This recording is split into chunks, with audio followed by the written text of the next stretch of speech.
So this morning, we are going to start a new series. As a matter of fact, the first thing na series na gusto ko sanang gawin is about spiritual discipline. Then within this week, as I was praying and fasting, I was thinking paano gagawin yung series. And in fact, ginawa ko na yung first preaching actually. Then at some point within, I think that was Tuesday, the Lord impressed to my heart to change the direction ng ating series, to change yung series natin, and we are going to call itong series natin Lay Test. Okay? Emphasize sa word na test. Okay? Pakita ka natin. Come on. Yes. Yan. So, lay test. From the word lay test, ibig sabihin pinaka-latest.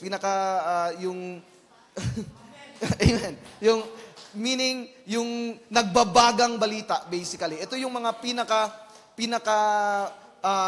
new na thing na issues within Christendom na gusto nating itackle. Something na nag-rise up. So, nilagay ko nga dyan, dealing with the latest test to the Christian faith. So, if you are active sa Facebook or you are nanonood kayo ng mga videos, mga preaching in Facebook, probably na-encounter ninyo yung mga concerns ngayon. Isa sa mga pinaka-viral ngayon is what we call the rise of Marcionism or Marcionism.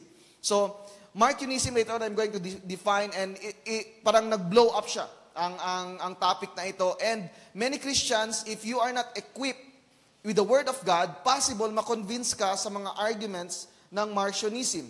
Second thing is yung Paris Olympics. Nakita niyo yun, yung Last Supper depiction nila. And I realize, as a church, we need to address these issues so that alam nating lahat kung paano tayo mag-response. And sometimes sa ating mga Christian, akala natin wala lang yun siya. But if we are not going to study it or try to make it maintindihan ang nangyayari or kung ano yung arguments, paminsan huli na ang lahat, doon pa tayo magre-react. Yun palagi ang mga Christian is that reactive tayo masyado. The moment meron ng problem, doon pa tayo nagre-react. Now, dito sa church na ito, meron problema ba ang Marcionism or ang Paris Olympics? Probably not. Siguro ang iba sa inyo dito, you're not even aware na merong issue na ganon. But the thing is, as a church, kailangan we are proactive. Kailangan pag mga issues na ito, alam na natin kaagad so that kapag na-face natin ang mga issues na ito, we know right away how to respond. So, meron lang talagang two general topics that I like to discuss for this series, pero meron siyang part 1, Part 2, and Part 3 and 4. And itong Part 1 na ito is a little bit long. It's really long. So sa mga nagwo-wonder, parang gaano ka long? If long na yung mga preachings ko before, this will be longer. Just to have a comparison, usually yung mga preachings ko is about 3 pages of manuscript. Ito is around 12 pages. Okay? So I'll try my best to finish it within an hour. Less than an hour, which is impossible, but we are going to try. I like to give right away yung title ng ating preaching for this morning, The Rise of Marcionism or Marcionism, depende kung sino yung tatanungin mo. Part 1, The Attack on Yahweh. Okay? Pakita natin yung title natin para makafollow ang lahat. The Attack on Yahweh. Sa mga hindi nakakaalam, the name of God in the Old Testament is revealed as Yahweh. Okay? Some people says that you cannot pronounce the name. That's why they will just say the Lord, or Adonai, or the divine name, or the tetragrammaton. So, depende. So, there are people uncomfortable sila to say, even ako, I'm uncomfortable to say the name, because many scholars says that you cannot really know how to pronounce the name.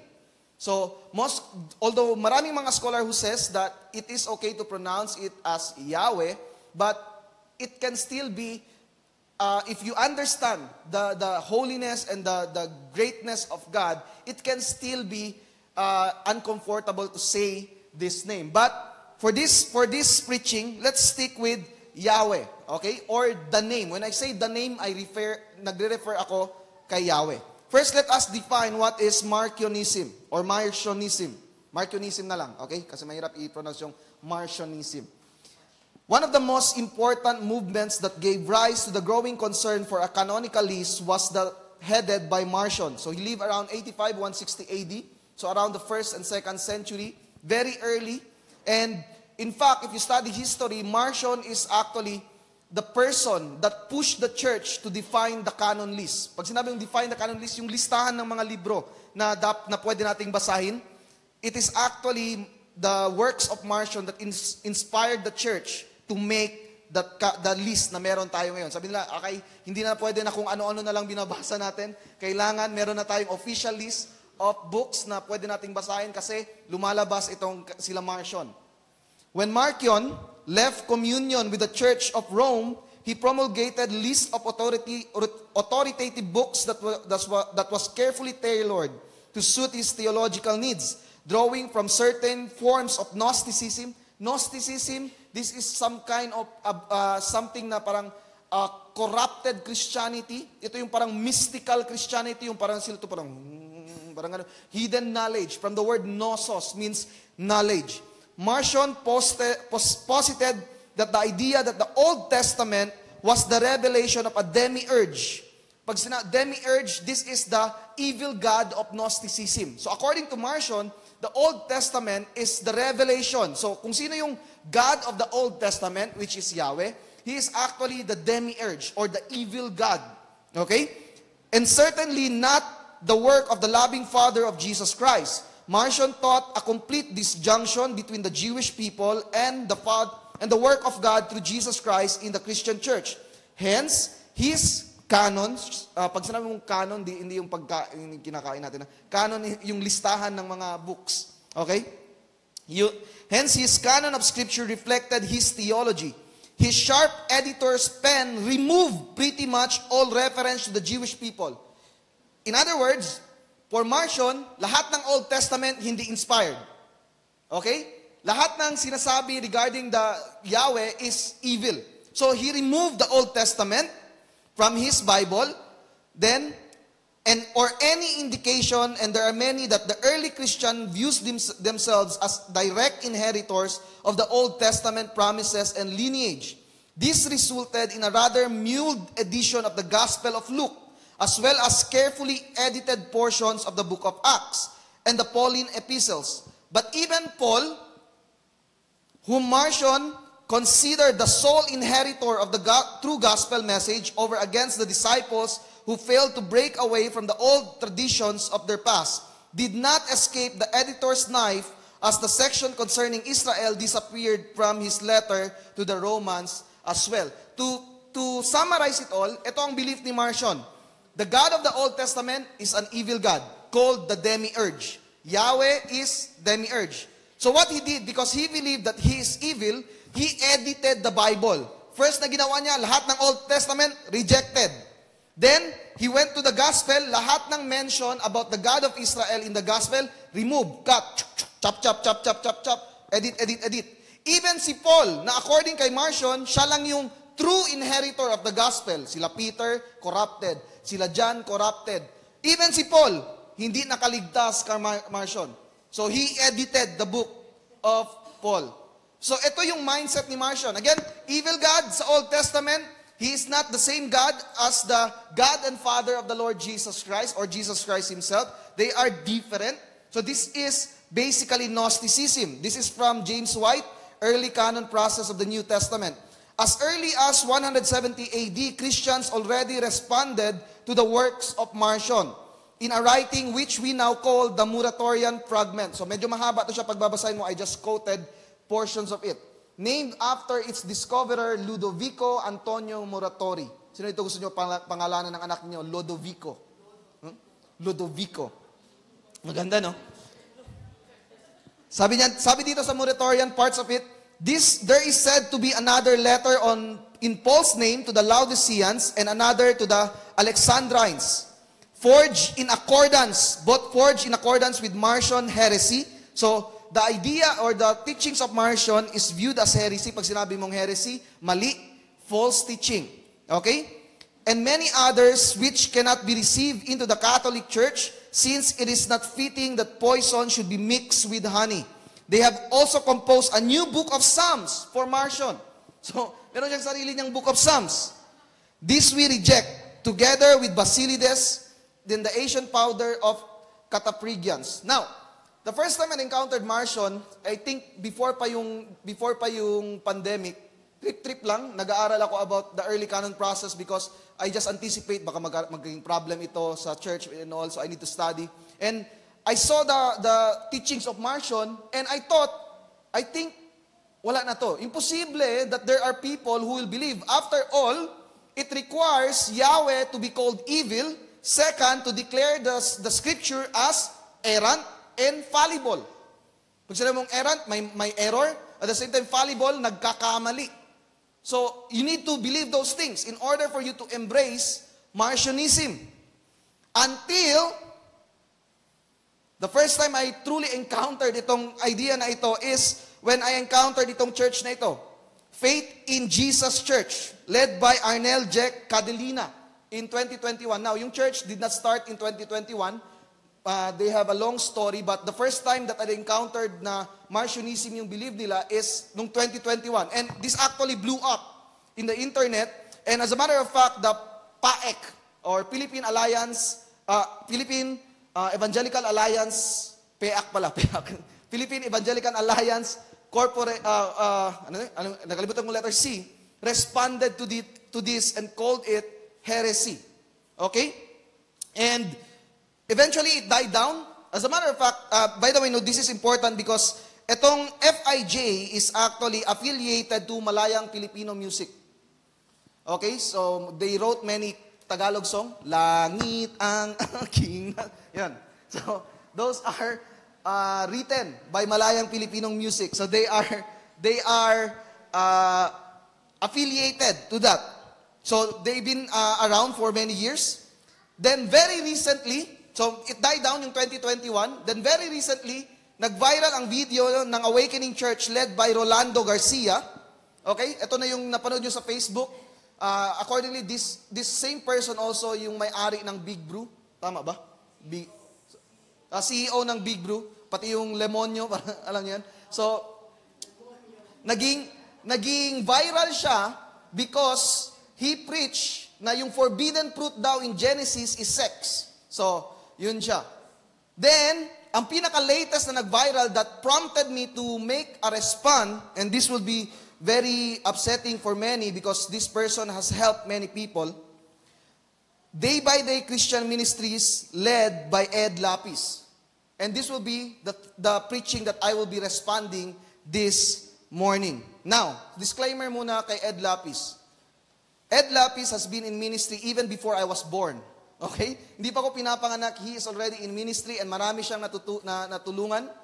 And I don't really follow yung ministry niya. I just see clips of videos in the internet and many of the practical things na tinuturo niya are helpful. Okay?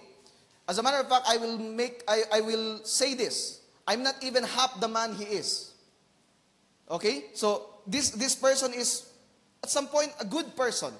In fact, if you look at yung Facebook page nila, they have this daily feeding program for the homeless. Daily ha, hindi yun siya parang every February make love a verb natin. Daily. Hindi yun siya every Christmas lang nagbibigay. Daily. Na pamimigay, feeding the poor. And hindi ito siya parang pagkain na yung parang basta-basta lang ng pagkain. I look at yung Facebook page niya kahapon, chicken bistec ang pinamimigay. Last time, chicken in oyster sauce. So these are things na parang this person, I don't want to malign or parang destroy the reputation of Ed Lapis unnecessarily. And again, as I said, he might be a better man or I'm not half the man as he is. But here's the thing that I like to make this very clear sa lahat na nandito ngayon, watching online or here at this very place. Let me this very clear. Pakinggan nyo ito mabuti. The most recent viral preaching of Ed Lapis entitled Of Legal Age na siya. If you look at yung page niya, yung YouTube niya ngayon, it's already been parang 4 members only ang pwedeng manood, but there is a YouTube page na nag-post and you can watch the whole preaching. In fact, in preparation for this preaching, I've watched it 2 times for the sake of accuracy. Baka may mag-accuse sa akin na parang, nanood ka lang ng maliit na video. I watched it 2 times, all 1 hour of it. In fact, gusto ko pa sana panoorin 3 times, but nagkaroon ako ng problema sa YouTube ko. but I only watched 2 times. So around 2 hours of my life, I invested. Wala pa kasali yung pag-prepare ko mismo ng preaching. Okay? I watched yung whole preaching niya. And I will say this without hesitation. I will say this with all conviction. That preaching is simply wrong. Hello?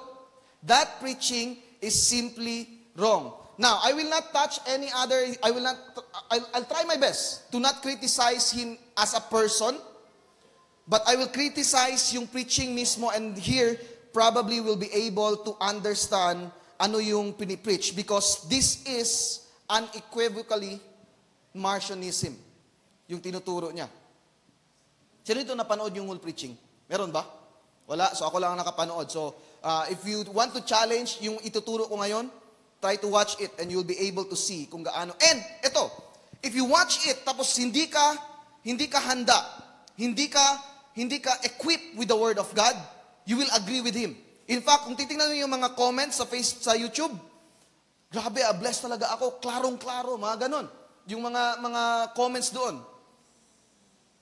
And it saddens me, and my hope is that here in SGCM, hindi tayo ganon na magkakamali. Before we go any further, let us pray. Father, we bless you and we exalt you and we glorify you, O God. Lord, we acknowledge that we cannot do anything apart from ourselves. So we ask, Holy Spirit, that you enable me to make this clear, O Lord, to your people. Sustain us with your wisdom and, Lord, with the great understanding. This we pray in Jesus' name.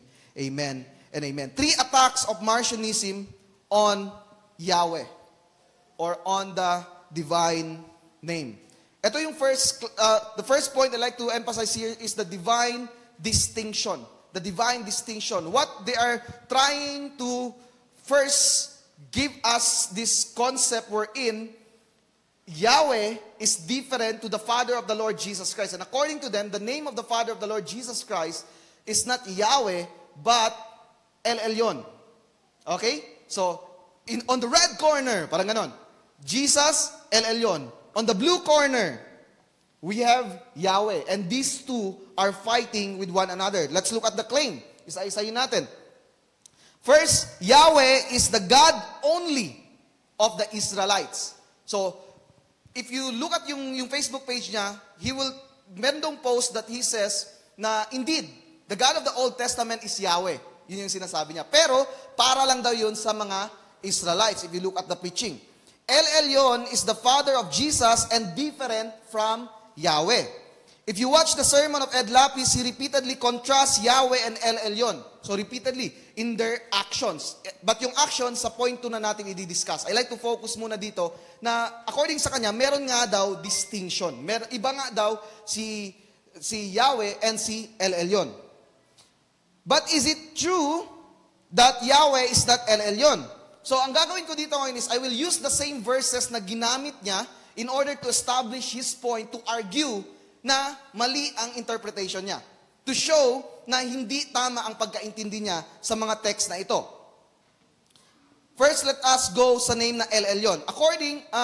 If you look at El Elyon, translated as Most High God. Pag sinabong El Elyon, Most High God, or pag sinabong Elyon, Most High.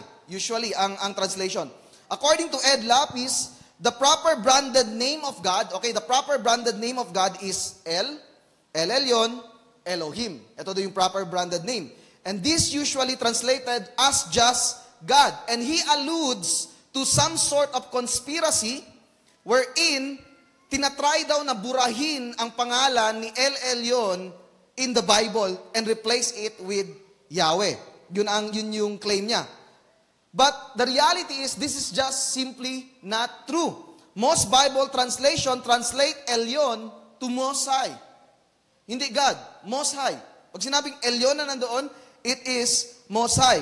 Discuss natin yung mga verse. First, ang ginamit niya, Psalms 82:1 and 6. According to him, this is a precious verse because it preserves thou the name of Elyon.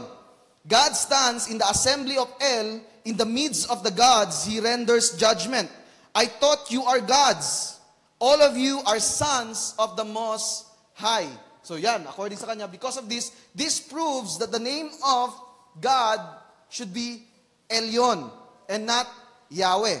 But if you read Psalms 82 and read it in its context, you will quickly realize that this is a polemic. Ano bang polemic?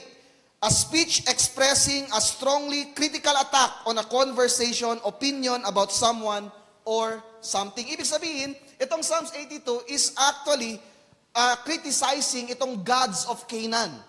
Itong gods of those who calls themselves gods. And according here is that our God comes in judgment to them.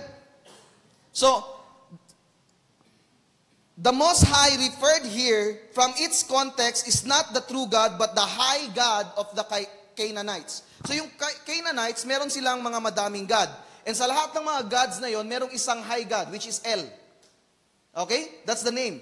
Yung high God niya. So in this text, okay, this is actually attacking those same gods. According to the Net Bible notes, normally in the OT, or Old Testament, the title Most High belongs to the God of Israel. But in this context, where the mythological overtones are so strong, it probably refers to the Canaanite high God. Are you still following me? Now, he is right in this verse that Yahweh is not the Most High. Sa verse na ito, Yahweh is not the Most High. Why? But the problem here in this verse is that the one referred to as Most High in this verse is not the true God. It's the high God of the Canaanites. So, this text cannot be used to establish that the name of God is Elyon. Because itong Psalms 82 is written to attack or to criticize itong gods of the Canaanites. Are you still with me? Now, pupunta tayo ngayon sa mga verses wherein, in the same very verses, I will show you that Yahweh is Most High. Kanina, yung sa verse na yon, you cannot use it because it is a criticism of the high God of Canaan. Now, according to him, in 2 Samuel 22:12, he refers to Yahweh, shrouded himself in darkness, in thick rain clouds. Ginamit niya ito to banggain, okay? Binangga niya ito sa John chapter 9 verse 4 to 5, in which Jesus said, He is the light of the world. Okay? So, kasi Jesus is light of the world, tapos si Yahweh shrouded himself in darkness, therefore hindi God si Yahweh.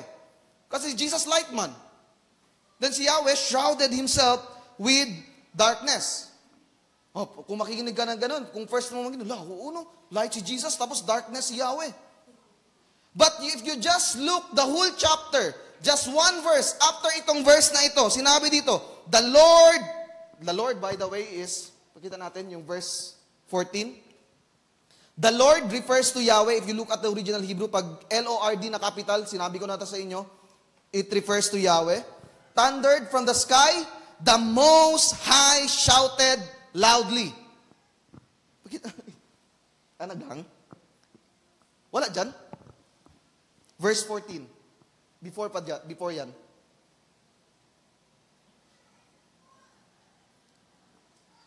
Verse 14.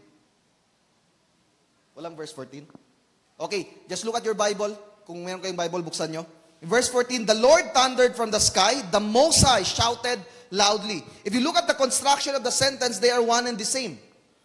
And if you look at the notes, ito yung notes. Pakita na natin yung notes. Excited tayo sa notes. Okay? This divine title, Elyon, pictures God as the exalted ruler of the universe who vindicates the innocent and judges the wicked. So yung Lord and Elyon is the same basically in this text. Another text na ginamit niya is Psalms 97, 1 to 2. Ito, the Lord reigns, let the earth be happy, let the coastline rejoice. Dark cloud surrounds him. Nandiyan na naman. So, Jesus is light, Elyon is light, then, Yahweh, dark clouds. So, dark yung countenance ni Yahweh. Yet, in the same chapter, verse 9 says, For you, O Lord, are the most high God. Ano daw? For you, Yahweh, are Elyon, elevated high above all gods. Are you with me? Nakita ba natin?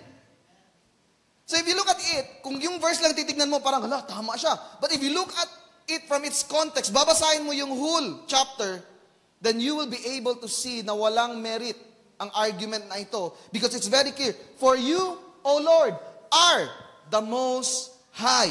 And the same notes, the divine title, Most High again.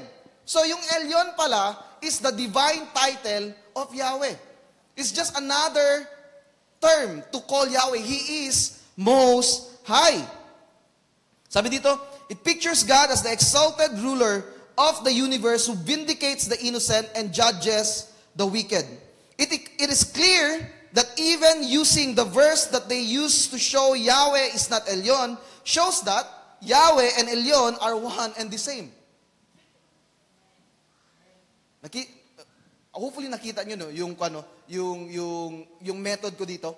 Yung method ko, nag-stick ako sa text na ginamit niya. And even the text na ginamit nila shows that they are wrong. Na napaka-clear that Yahweh is Elyon. Is just one of the titles. Now, not only this, but Jesus identifies as Yahweh. Saan ba nanggaling yung name na Yahweh? The name of Yahweh came when the Lord introduced His name to Moses. Alam natin yung story. Moses came, nag-alaga siya ng tupa, then meron siya nakita na burning bush. And dun sa burning bush, he was given this commission by God to liberate the Israelites. And sabi ni Moses sa kanya, Lord, pag pupunta ako sa kanila, ano ang sasabihin ko na pangalan mo? Sabihin ko, pinadala ako ng God ninyo, anong pangalan ng God na yan? And God introduced Himself, His name, to him. God said in verse 14, chapter 3 of Exodus, God said to Moses, I am that I am. And He said, you must say this to the Israelites, I am has sent me to you. God also said to Moses, you must say this to the Israelites, the Lord, the God of your fathers, the God of Abraham, the God of Isaac, and the God of Jacob, has sent me to you. This is my name forever, and this is my memorial from generation to generation. Now, I am might be something na parang hindi tayo aware kung anong significance niyan, but if you look at it in the original Hebrew, that is the name of God. From Ehyeh, then pag God says kung ano yung pangalan niya, His name is Ehyeh. When you refer to God, His name is Yahweh. Ano ba yan? Bakit Ehyeh pag si God magsabi ng pangalan niya, then Yahweh pag tayo ang mag-refer sa Kanya? According to scholars, textual notes again, importante ang textual notes, no? Nakakatulong siya sa understanding natin. The verb form used in Ehyeh, the kal imperfect first person common singular of the verb haya, to be, it forms an excellent paronomasia. Paronomasia means play on words. Okay? Halimbawa, na-remember ko nung I was high school, sabi ng teacher namin, meron daw foreigner. Sumakay siya ng elevator, tapos merong taga-pindot, di ba? Meron yan siyang parang elevator na operator. Then may pumasok din na Pilipino sa elevator. Then tinanong niya yung Pilipino, bababa ba? Sumagot yung Pilipino, bababa. So akala ng foreigner, minions yung mga Pilipino. Bababa. So those are play on words. Ehyeh and haya. So when God used the term verb to express His name, He used the form of saying, I am, or Ehyeh. When His people refer to Him as Yahweh, which is the third person masculine singular form of the same verb, they say, He is. So itong name na ito shows the eternality of God. God has no beginning and He has no end. He is what He is. He is I am. Are you with me? So, God's name in the Bible, when He showed His name to Moses, Ehyeh, means I am. Then, when we talk to God, we say, Yahweh, means He is. Clear ba yun sa atin? So, bakit ito siya importante? Because Jesus actually used this very form to exert His authority. Sabi niya in John chapter 8, verse 57 to 59, then the Judeans replied, you are not yet 50 years old. Have you seen Abraham? Hindi ka pa nga 50 years old, pero paano mo nasabi na nakilala mo na si Abraham? Kasi nagdi-debate sila dito, sino yung totoong anak, sino yung hindi. Sabi ni Jesus, hindi to ginawa ni Abraham.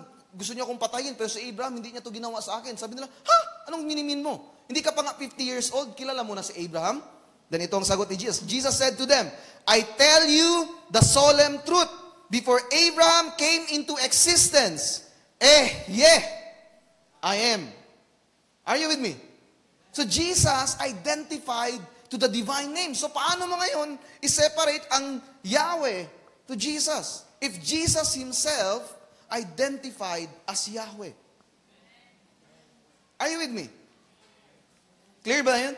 Then they pick up the stones to throw at him, but Jesus was hidden from them and went out from the temple area. Yung pag stone ng temple, Jesus, ganun kagad si Jesus.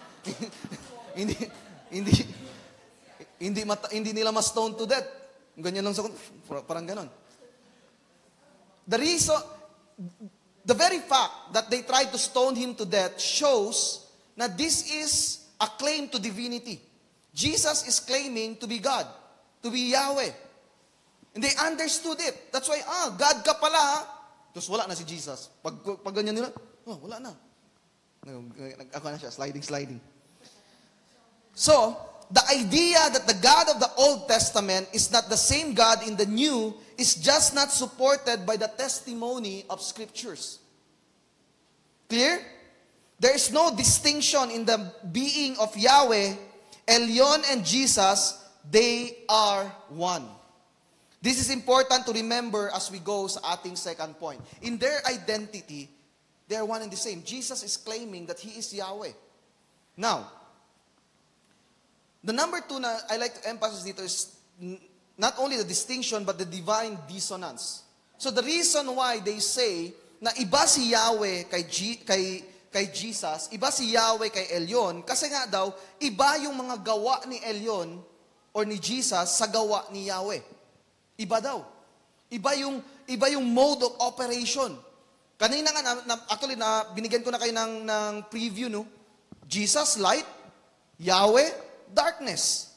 Parang ganun. Parang paano to siya? Paano natin reconcile na si Jesus, light, then si Yahweh is darkness. So, in the preaching of Legal Age na siya by Ed Lapis, he anchored his argument in the story of the man born blind in John chapter 9.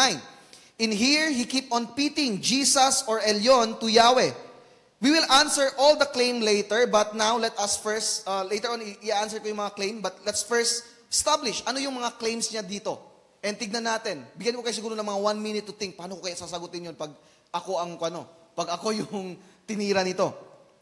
So, first, he quoted John chapter 9, 2-3. So, yun nga, man born blind. This is an old man now. Not really old, but around middle age. But he was born blind. And tinanong siya ng mga disciples niya, Rabbi, who committed the sin that caused him to be born blind? This man or his parents? So, yung tanong nila, obviously, itong taong ito is, kaya siya blind, it's because of sin. So, kaninong sin? Sin niya?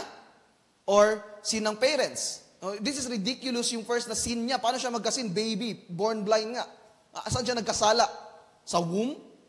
So, yun yung tanong ng mga disciples. Jesus answered, neither this man nor his parents sinned, but he was born blind so that the acts of God may be revealed through what happens to him.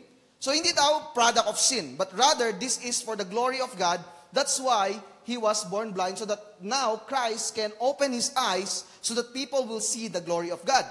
Yun yung sagot ni Jesus. Now, binangga niya ito sa consequence of idolatry. So this is the work of Jesus. It's not about sins, it's not about generational curse, it's not about his own sin even, but so that the glory of God will be revealed.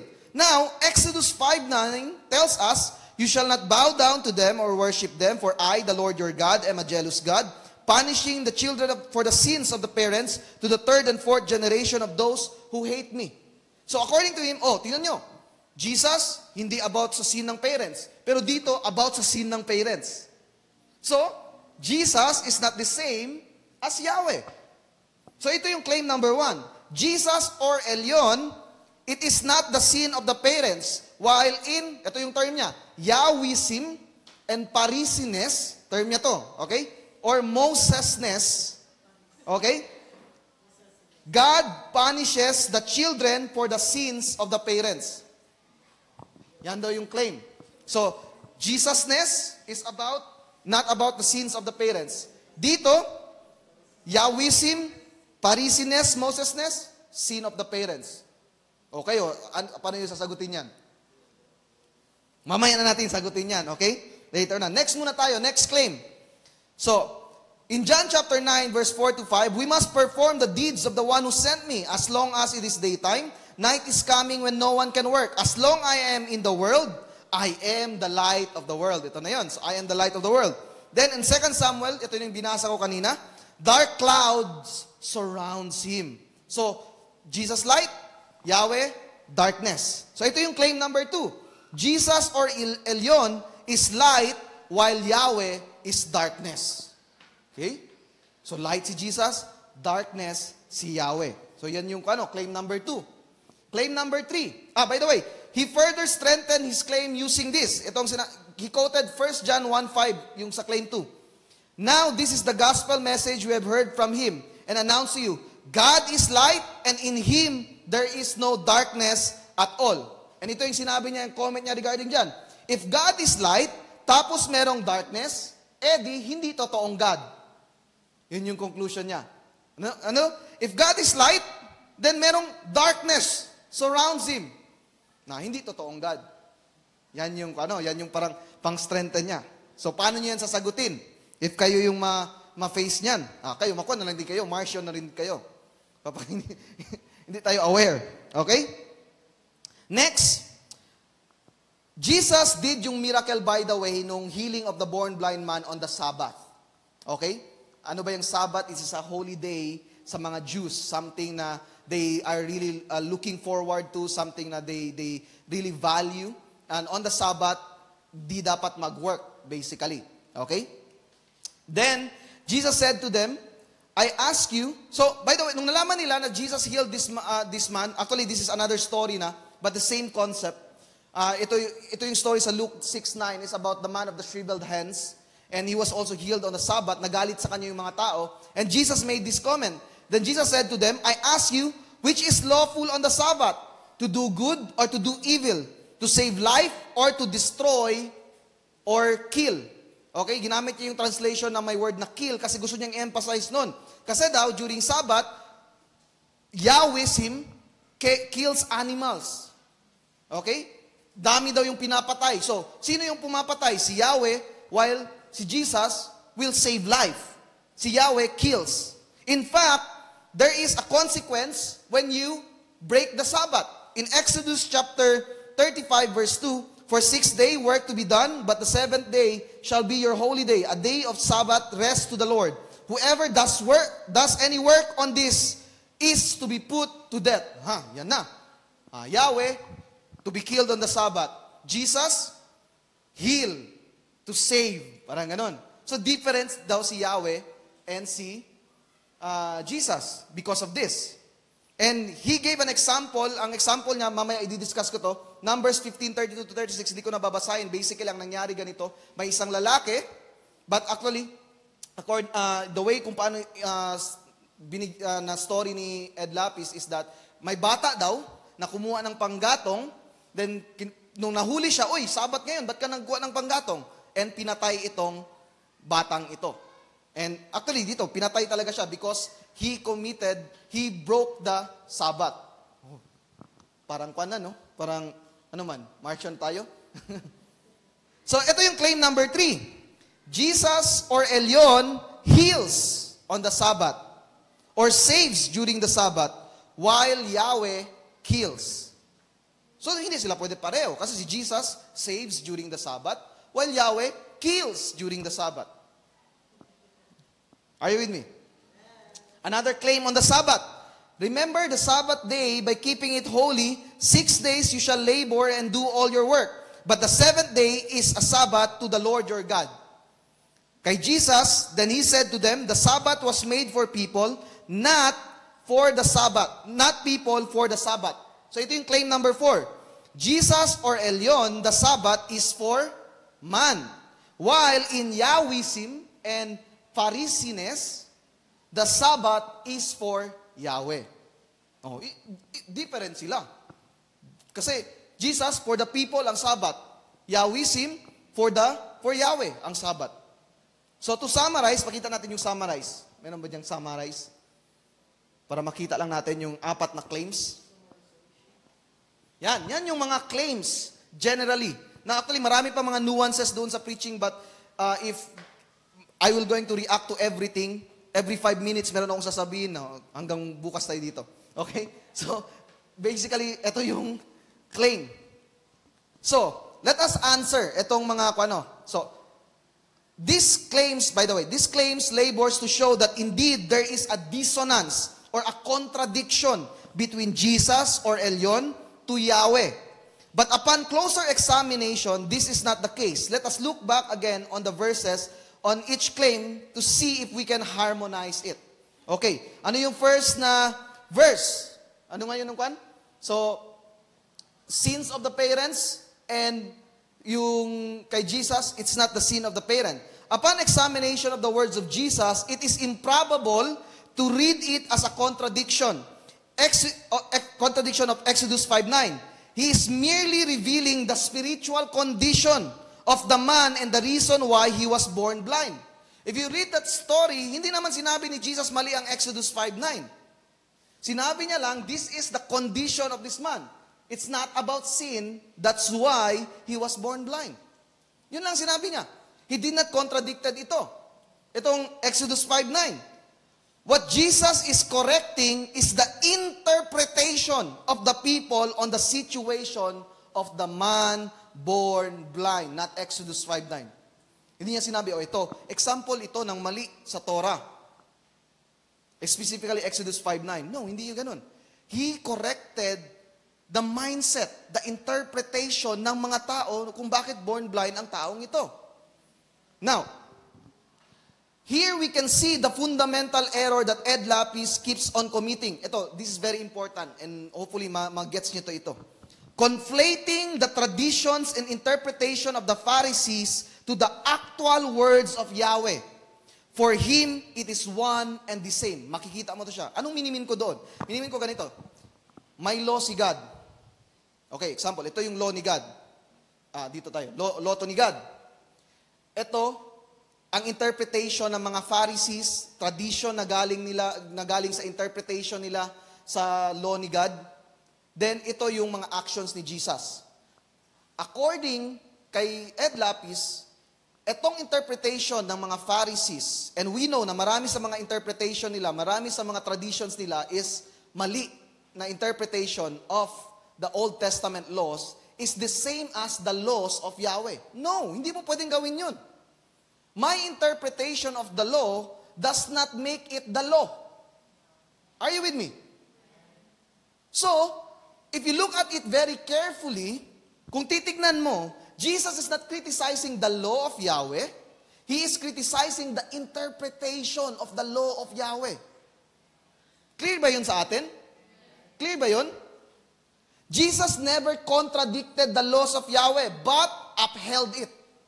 Did Jesus keep the Sabbath? Yes. Did he follow the law? Yes. What he is correcting is the wrong interpretation and tradition of the people. This error led for Ed Lapis to say, Jesus did not fulfill all laws. Sinabi niya to sa preaching. But in fact, he broke many of these laws. Kasi, bakit niya yun nasabi? Kasi kinumbine niya yung interpretation ng mga Pharisees, yung mga tradition na nag-come up sila. Kasi marami silang mga tradition na hindi naman galing sa law, na nilagay nila doon sa na parang inequate na nila. So, sabi niya, Jesus broke most of those laws. But no, Jesus cannot commit a sin. Are you with me? So, he is actually correcting yung interpretation. If there is anything that Jesus did, is not to break, but to bring true understanding of the law. Yun yung goal niya, to bring true understanding of the law. Ed Lapis keeps on arguing that the law of Yahweh and Moses is bad or evil, yet the Bible contradicts His word. Sabi niya, bad or evil daw yung Mosesness, yung Yahwism. But according to Paul, ito na, si Idol Paul nila, kasi ito daw yung sole inheritors ng gospel. Si Paul mismo nagsabi nito, Romans 7:7 and 12. What shall we say then? Is the law sin? Absolutely not. Certainly, I would not have known sin except through the law. For indeed, I would not have known what it means to desire something belonging to someone else if the law had not said, do not covet. That is part of the Ten Commandments. In verse 12, so then, the law is what? Holy. And the commandment is holy, righteous, and good. Napakaklaro. Clear ba to sa atin? Nakita ba natin yung paano na-twist yung scripture? Then pagdating dito, na-clarify natin? It's really important na alam natin ang salita ng Panginoon. Hindi lang tayo muna, amen, amen. Kailangan alam natin. Bibigyan ko kayo ng tips, no? Ganito palagi yan siya. Pag there is someone who says na yung belief niya is anchored from scripture tapos duda kayo, always look at outside. Mag-zoom out kayo palagi. Kasi ang gusto ng mga heretic, ganito ang gawin niyo. So, hindi kayo makakita ng maayos. A good Christian who understand the word of the Lord realize na parang, layuin natin konti para makita natin maayos. Makita natin ang whole picture. Clear ba yun sa atin? Hopefully, that is clear. Now, I will explain together yung Exodus 5:9. Parang, medyo harsh pa rin yung Exodus 5:9. Parang, kasalanan ng parents to the third and fourth generation na habulin ni Lord. So, we are going to discuss that together in claim number 2. Claim number 2, he misinterprets. By the way, sabihin mo natin, yung claim number 2 is about, ano ngayon about? Darkness and light. Jesus is light. Yahweh is darkness. Ang problem dito is that he misinterprets metaphorical language that depicts God's judgment and justice.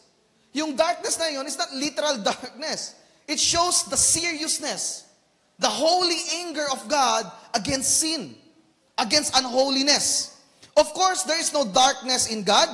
The darkness or dark clouds are metaphorical language to communicate God's righteous anger. Alam nga naman, gumawa ka na ng kasalanan and you dishonor the name of the Most High God, the Creator of heaven and earth. And God says, okay, that's not a holy God. A holy God requires consequence when we commit sin. And huwag kayong matakot because we have Jesus, okay? The reason why Jesus came is because we cannot handle the justice of God, the judgment of God. And He took it upon Himself, the justice na para sa atin. Clear ba yun? Clear ba yun sa atin? The curse that God pronounced on the people, by the way, no, He also alluded na si Yahweh daw curse people, Jesus does not curse people. Yun yung isa sa mga sinabi niya. Part ito ng claim 2.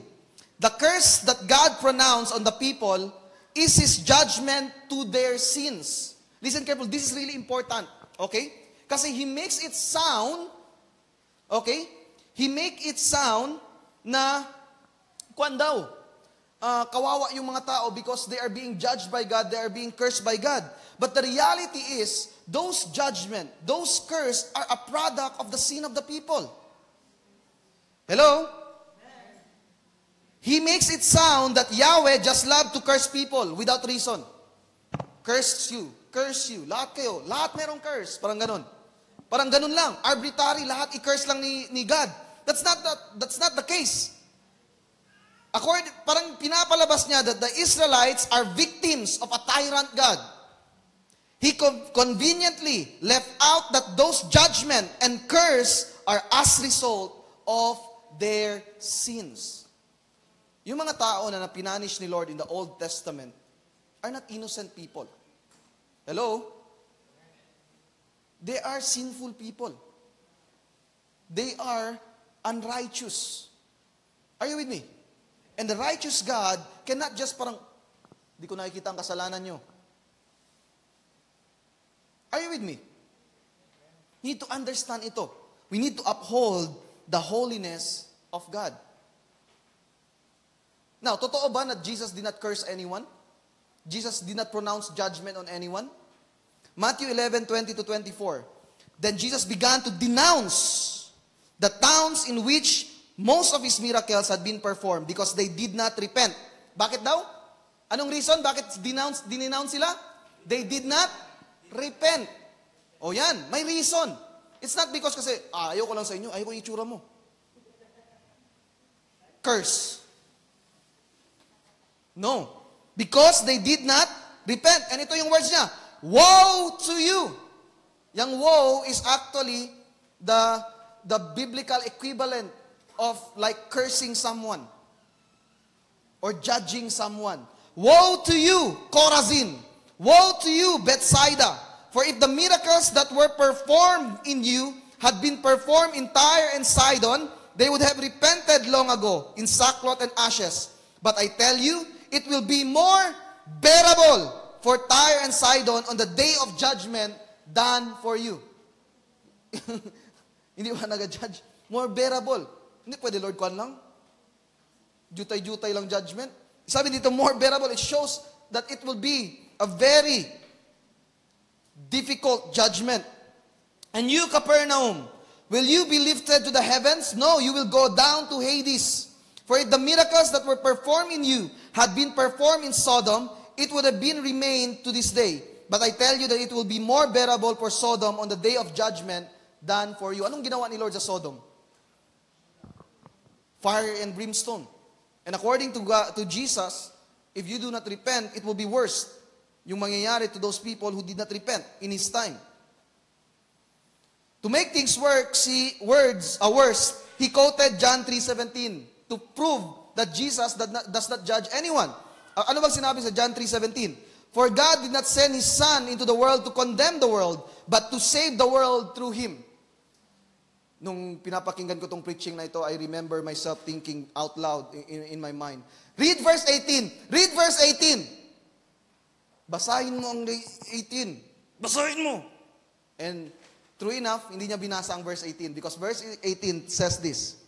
Whoever believes in Him is not condemned, but whoever does not believe stands condemned already because they have not believed in the name of God's one and only Son. Si Jesus yan nagsabi. Clear ba yun sa atin? Now, anong point dito? God is righteous and holy. Therefore, He executes judgment to those who are rebellious and unrepentant. Here is another fundamental error na makikita natin. Overemphasizing of love that they willing to sacrifice God's holiness, righteousness, and justice. Sa mga nandito no, at the very beginning ng SCCM Ayala, I made a series, Knowing God. And doon pinakita natin that we cannot say na God is love, then yun na yun, then we forget His holiness. We need to remember that the love of God is a holy love. It's a righteous love. It doesn't mean na parang God is loving, He will just commit sin or things that are bad in order to express yung love niya sa iyo. Are you with me? Clear ba yun sa atin? Hopefully naintindihan natin to siya, no? Kasi, ang rampant kasi sa ating time ngayon is this concept na kung saan God is a good God and He love us, therefore, okay lang kahit anong gawin natin na kasalanan. Hindi po yun ganon. Hindi po yun ganon. The gospel was revealed to mankind. The grace of God was revealed to mankind to teach us what? To turn away from sins, to turn away from ungodliness, so that we will live a life that is holy for the glory of God. Are you with me? Medyo mahaba, no? Sabi ko sa inyo, kwento siya. Kumpara sa mga ibang preaching, mas mahaba to. Claim number 3. Malapit na. Claim number 3 na tayo. Malapit na matapos ang point 2. Claim number 3. So, this is the same sa claim 1. Okay? This is not a dissonance or contradiction between Jesus or Elyon and Yahweh. Jesus is merely correcting the false interpretation of the Pharisee. Clear ba yun sa atin? Ano ngayon ang claim number 3? Basahin nga natin. Jesus heals or saves during the Sabbath, but Yahweh kills. Jesus is just bringing true understanding of the Sabbath. And it's not contradicting. Hindi niya kinokontradict ang words ni Yahweh. Now, what about yung bata na nagkuha ng panggatong at pinatay? First and foremost, no, I don't know ano yung motivation behind this, but siguro nagkamali lang siya, but he makes it sounds as mas masama kumpara kung ano talaga yung nangyari. Parang he made it sound na it is worse than what really happened. First, sinabi niya, bata daw yung nagkuha ng panggatong. Walang alam na bata, kumuha ng panggatong, pinatay. The reality is, ang sabi ng Bible, hindi po bata. It's a man. Okay? It's a man sa hustong gulang, alam kung ano yung ginagawa niya. This is a man who made a willing covenant with Yahweh that he will honor the Sabbath. Are you with me? He made a covenant. Alam niya, if you work during the Sabbath, there is a consequence. So ano yung reason kung bakit siya napatay? Because he knowingly disobeyed the words of the Lord. And in fact, no, isang example lang ito sa Bible. Hindi naman puno yung Bible lang ito, Sabat, patay ka agad. No. This just shows na ano yung interpretation natin dito, no? It can be sounding kagaya ng kung paano dineliver ni Ed Lapis. It can be sounding green, but it can also shows the holiness of God. That we cannot play with the Lord. Hey, listen. We cannot play with the Lord. Hindi natin pwede sabihin, commit ako sa iyo, Lord, tapos hindi. Commit ako, hindi. No. Our God is not that kind of weak God. He will hold us into account with our commitment. Clear ba yun sa atin? Now, here's the thing. Who is the fulfillment of the Sabbath according to Colossians? Sa mga matagalan na Christian. Sino ang fulfillment ng Sabbath? Colossians 2:16. Sino? Sagot! Sino? Alam ko, alam yung sagot. Takot lang kayo. Sino ang fulfillment ng Sabbath? Nako. Si Jesus. Right? Siya ang fulfillment. He is the true rest. He is the true Sabbath. Now, question. If you did not believe in the Lord Jesus Christ, you did not receive Him as your Lord and Savior, anong mangyayari sa'yo? If you did not keep the Sabbath, so to speak, which is Jesus, anong mangyayari sa'yo? Ano? You are going to be condemned eternally. What is that? Ano yung tawag natin sa condemned eternally according to Revelation? This is second death. Ang nangyari sa taong yon is actually a shadow of what will happen to anyone who do not believe in the rest which is Jesus. Are you with me? Clear ba yun sa atin? Clear ba yun? Hopefully naintindihan natin. The prophet Isaiah understood kung gaano ka-holy si God, kung gaano ka-righteous si God. Isaiah 6:5, Woe to me, I cried, I am ruined, for I am a man of unclean lips, and I live among peoples of unclean lips, and my eyes have seen the King, the Lord Almighty. He understood that unrighteousness, uncleanliness, has no place in the presence of a pure God, of a righteous God. Are you with me? Clear ba yun sa atin? Yung Exodus 5:9, hindi ko pala na-explain yung Exodus 5:9, no? You know, we don't really know kung paano yun that God visits the children, the children to the sins of their parents, but we know that God does not punish arbitrarily. Usually kasi ganito ang nangyayari. If the family or the parents are idolatrous, ano yung tendency ng mga anak? Ano yung tendency? They will also be idolatrous. They will also follow the ways of their parents. Are you with me? It's not as though na parang naghihintay si Lord. Okay, nanganak kayo, patay. Anak na naman, patay. Hindi po ganun. It's that the Lord waits and allows that person to make their choices, and most often than not, unless they were captured by the grace of God in the Lord, they will follow the ways of their parents. Marami sa atin dito, pinanganak tayo, alam natin yung lolo o yung lola natin and all, ganito yung belief nila, ganun din yung belief ng nanay natin, tatay natin, hanggang papunta sa atin. Only when the Lord came and gave us understanding of the gospel, then nabago yung perspective natin. Are you with me? Clear ba yun? Clear ba yun? Hopefully that is clear. Now, claim number 4. Number 4 na talaga. Still the same as claim 1 and 3. Jesus does not contradict here the command of Yahweh that the Sabbath is unto Him. Kasi gusto niyang ipalabasin si Yahweh makasarili para sa kanya ang Sabbath. Jesus para sa mga tao ang Sabbath. But the thing is, Jesus is not contradicting the words of Yahweh. He is just correcting. He is not correcting the command but the interpretation of the Pharisee. Get this. The Sabbath can be both for God and for man. Paano mag-work yun? Both for God and for man. When true Sabbath is observed, God is honored and the people rested. Hello? When the true Sabbath is kept, God is honored and the people rested. So, ganun nangyayari no, when we believe in the Lord Jesus Christ, we honor His Father, Yahweh. Or actually, Jesus shares in that essence of Yahweh. We honor God. At the same time, when we believe in Christ, as we honor Him, we are rested. Clear ba yun sa atin? Clear?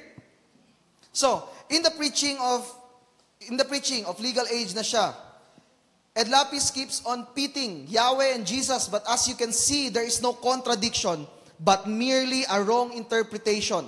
These false interpretations are a result of a fundamental erroneous assumption as discussed above.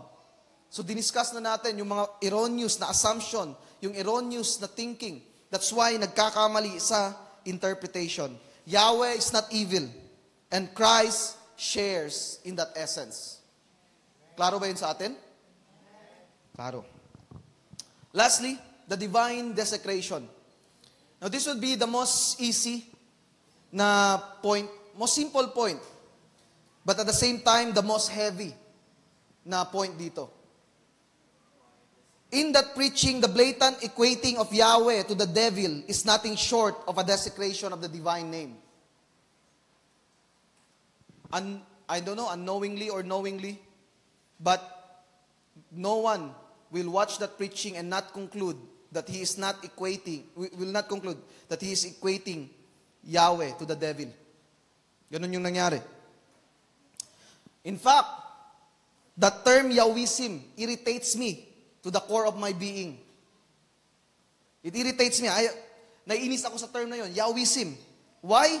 It reduced that great name to merely a concept, and an evil concept for that matter. It makes it like a system lang siya, parang system of belief, instead of the one true God. Review natin again yung mga claims. Pakita lang natin again. Yan, yung mga claims. If hindi nyo pa na-picturean, pwede nyo na-picturean. Ed Lapis' conclusion to this is that the God and Father of Jesus is not the God and Father of the Jews. Jesus and Elyon on one side, and Yahweh and Jews or Moses in another. Yun yung thinking nila. So, in John chapter 8, 39 to 45, ito, he used this to show na ganitong interpretation niya. Yung father ng mga Jews, si Yahweh. And ang argument dito ni Jesus, yung father niya is not the same as the father of the Jews. So therefore, yung father ni Jesus daw is not Yahweh. It's Elyon. Pero walang ganun dito. Walang ganun dito. What Jesus is emphasizing is, my father is Yahweh, you do not follow me, therefore, your father is not Yahweh. Yun yung teaching ni Jesus. But in verse 44, he emphasized this, you are of your father, the devil, and your will is to do your father's desire. In-emphasize niya dito kasi nga daw, si Yahweh kills people. So yung mga Diyos gusto rin pumatay. Si Yahweh magalitin, darkness nga, magalitin. So ang mga Diyos, magalitin man ang mga Diyos daw. So that's why same sila ng father niya. Ganun yung teaching niya dito. And it's really a very disturbing one. In this verse, he is right that in one sense, indeed Jesus claimed that they have different fathers. But Jesus never meant that his father is not Yahweh. In fact, what Jesus is claiming is the Jews' father is not Yahweh. Clear lang ba yan siya? Don't worry, I'm about to close. Relax lang kayo. He also used the I am statements of Jesus to criticize Yahweh. Jesus, I am the light. Sabi niya, so, hindi light si Yahweh totoo. I am the good shepherd. So, meron dyan, hindi daw good shepherd, bad shepherd. He is referring to Yahweh. So, it is really problematic. Let me demonstrate sa inyo na this is contradictory to the teaching of Jesus. I'm about to close and music team, let's go back, go sa post natin. Wait for my signal. Jesus said to him, Matthew 22:37 to 38, Jesus said to him, alam natin to siya, love the Lord your God with all your heart, with all your soul, and with all your mind. This is what? The first and the greatest commandment. According kay Jesus, sino yung dapat na i-love natin with all our heart, with all our soul, with all our mind? Sino? The Lord. Sino ba yung Lord na yan? Sino yung Lord na yan? Paanong maging Yahweh yan siya? That is actually a quotation of Jesus of Deuteronomy 6:4-5, the Shema. Hear, O Israel, the Lord... Oh, dyan, tignan natin. Ako, saka dyan, Jay. Deuteronomy 6. Deuteronomy 6 muna. Wala yung Deuteronomy 6. Deuteronomy 6. Deuteronomy 6. Wala. Deuteronomy 6:4-5. Hear, O Israel, the Lord is our God. If you look at your Bible, yung Lord dyan is capital L, capital O, capital R, capital D. Meaning, that is Yahweh. So, yung nire-refer ni Jesus sa quotation niya refers to Yahweh. So, when he said, love the Lord with all your heart, with all your mind, with all your soul, with all your strength, he is referring to Yahweh. Going back to Jesus' words, anong sinabi niya? This is the first and greatest commandment. Ano yung first greatest commandment? To love the Lord, to love Yahweh. To love Yahweh with all your heart, with all your mind, with all your strength. Are you with me? Above all, since Christ self-identified as Yahweh, to desecrate the name is to desecrate Jesus. Amen? He pointed out in Philippians chapter 2:9, ginamit niya itong text na ito, this glorious text, the Carmen Christi. Ginamit niya ito to show na mataas daw yung name ni Jesus, tapos under yung pangalan ni Yahweh. But the reality is, hindi yung ganon. Sabi niya, therefore God exalted Him to the highest place and gave Him the name that is above every name, that at the name of Jesus, every knee should bow. Amen. In heaven and on earth and under heaven, on the earth, and every tongue acknowledge that Jesus Christ is Lord, to the glory of God the Father. He interprets it as though na parang mababa si Yahweh, that Jesus is exalted. No. Amen. We say amen that Jesus is exalted. But this does not refer that in the name of Jesus, mababa yung name ni Yahweh. How do I say this? Let's look at the name Jesus first as we close. The name Jesus in Hebrew is Yeshua or Yehoshua. That is actually Joshua. Yeshua actually is a short form of the name Yehoshua, which is Joshua. Or in Aramaic, Yeshu. That's the name of Jesus. Saan galing ang pangalang yan? From Yah, the name of the Lord. Shortcut ng name ni God. That's why in the Bible, paraging Elijah, which is Eliah in Hebrew. Adonijah. They love to name their children in the name of Yahweh, the name of the Lord. Then, the verb Yasha, to save, or the noun Yeshua, salvation. The proper Hebrew name for Jesus is Yeshua, which means salvation. This is a shortened form of the Hebrew name Yehoshua, which is Joshua in English and means the Lord saves. Yahweh saves. The Lord is salvation, or the Lord will save. Jesus is named after Yahweh. Are you with me? So to pit Jesus with Yahweh is ridiculous. It's crazy.